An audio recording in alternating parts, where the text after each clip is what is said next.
What's up, YouTube? This is Too Raw for TV. All right, so just want to discuss an article that I see on fadeawayworld.net. An article talks about how J.J. Redick's Lakers so far this year have a worse offensive and defensive rating and a worse three-point percentage than Darvin Ham.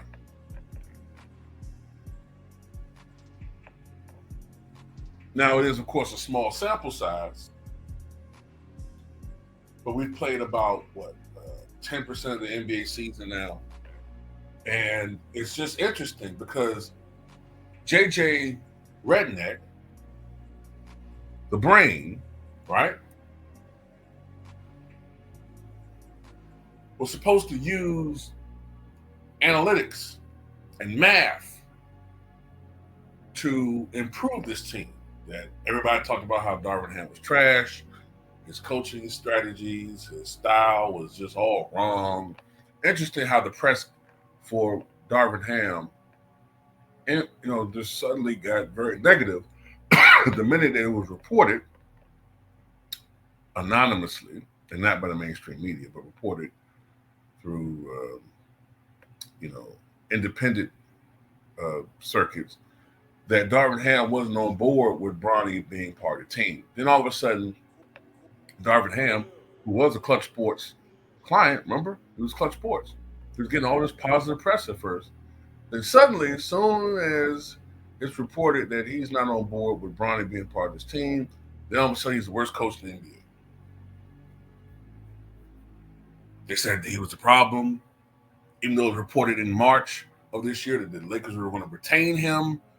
Then you see this podcast pops up with JJ and LeBron, and it's almost like he's basically auditioning for the Lakers job. People figure that out.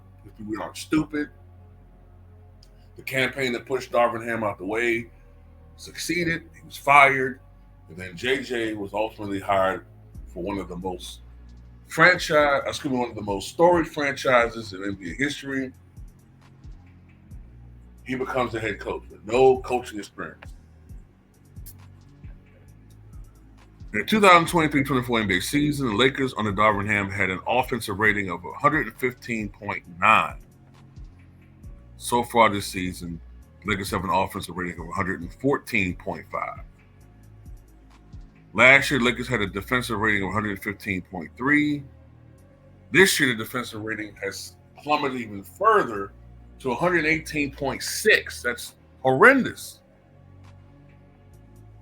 The three-point shooting last year was 37.7% as a team.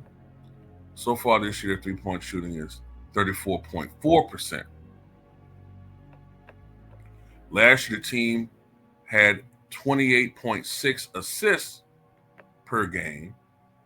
This year, even though they said the ball movement looks so much better, so much crisper, it's 26.6 assists per game. Last year, there were 7.6 ISO possessions a game. We all know ISO tends to stagnate the offense. The ball movement is so crisp, so brilliant with J.J. Redick. It looks so much better. ISO possessions have gone up from 7.6 to 8.8.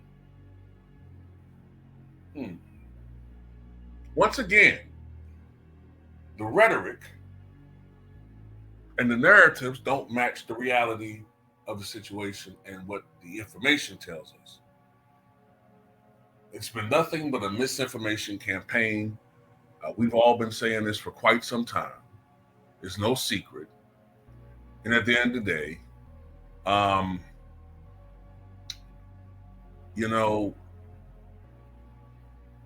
are people going to tell the truth? ESPN, fake sports, the media. Just tell the truth. I mean, this might turn around. It might turn around. Maybe the Lakers going to win 50-something games, and y'all going to never let it down that we went in on JJ Redneck.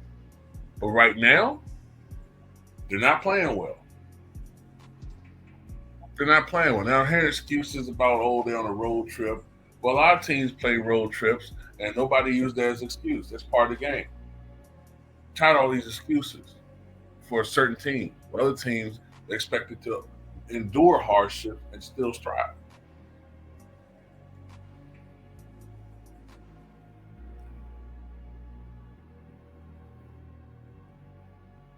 Also, let's talk about the fact that already in this young season, the pressure of being the head coach of, more than likely, I mean, the Celtics are up there, but the most storied franchise in the NBA,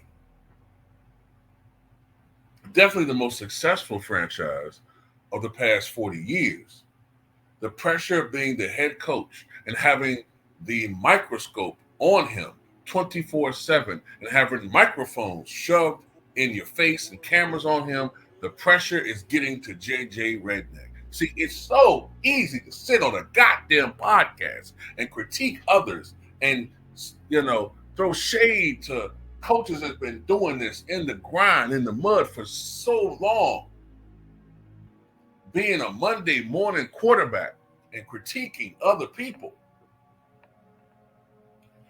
But when you're on the other side of the media, now all of a sudden you're getting short-tempered, you're walking out, you're being snippy, all the things we all heard about you behind closed doors at BSPN, or even when you were playing, we heard that you were, let's be honest, he was a jerk. Wasn't going to use another word, but I'm not going to use that word.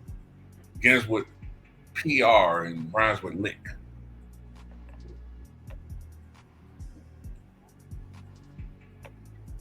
So what's going on, man? Are you just the job too big for you?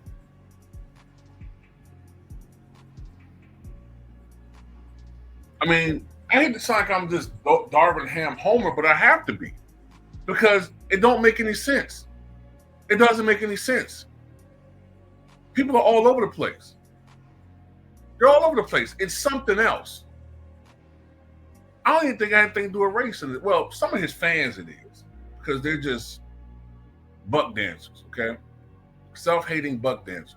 But this ain't got to do with race, really. It got to do with the theory of relativity. Since he's Einstein, I'm going to use that reference.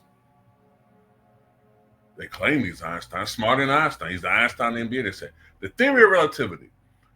Whether it's kinship or friendship with a certain guy, you're going to get favorable coverage, and they're going to ignore your flaws. They're going to ignore your failures. Other people, like say the Bucks, and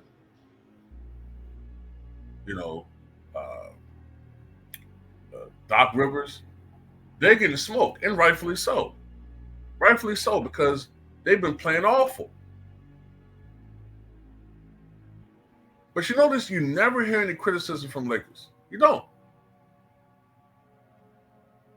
You're not.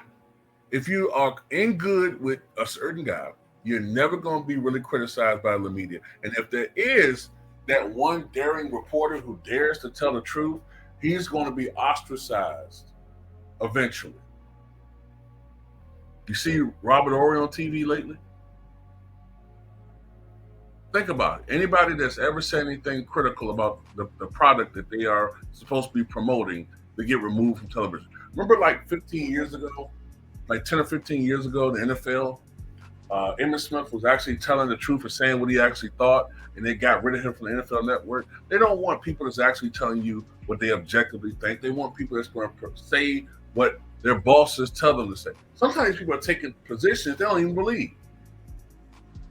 I mean, it's already been, pretty much confirmed by Chris Carter, something we already suspected anyway.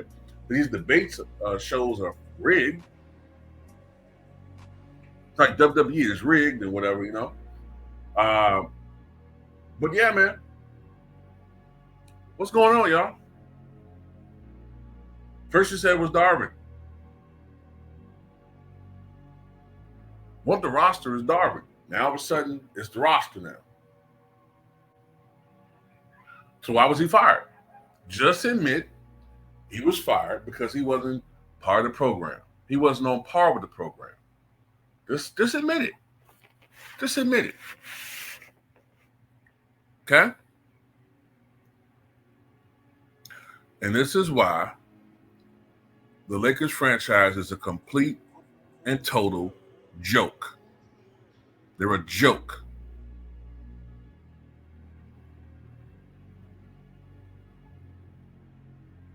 And I'm sorry, but JJ Redneck, I'm sorry. It's just I just gotta put it out there. He would have been more respected had he joined a franchise like, I don't know, Hornets, who I remember were interested in him. If he had joined some franchise like that, right, and turned that franchise around and not have been part of this circus and improving himself as a coach, hey man, I'd be more willing to give him the benefit of the doubt. But this whole thing was shady. It was so shady.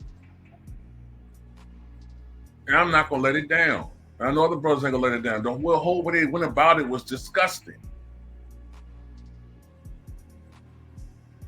So no, ain't gonna be no let up. All I saw last year was dudes rooting for that guy to get fired. And it's another thing I want to say before I end this video. I've always noticed that a lot of those LeBron fans, right, they are extraordinarily vindictive. They never let up. You got guys right now that's still itching for Russell Westbrook to fail. And don't tell me it's in my mind. I see it all over social media. It may not be on television per se, but it be on social media. They're in the comment sections. And we already saw the media do it on the Undisputed. We saw it on BSPN First Take. You know, we saw it. So these guys, you know, it's just ridiculous. Now you got people wanting to put Darvin Ham on notice for the Buck struggles. Never mind Doc Rivers, or they're putting like Doc Rivers and Darvin Ham. I mean, I've never seen in the NBA an assistant coach put on the same status as the head coach because you want to fulfill his agenda. You know what I'm saying? But anyway, that's all I got to say about it, man. Tell me what you guys think.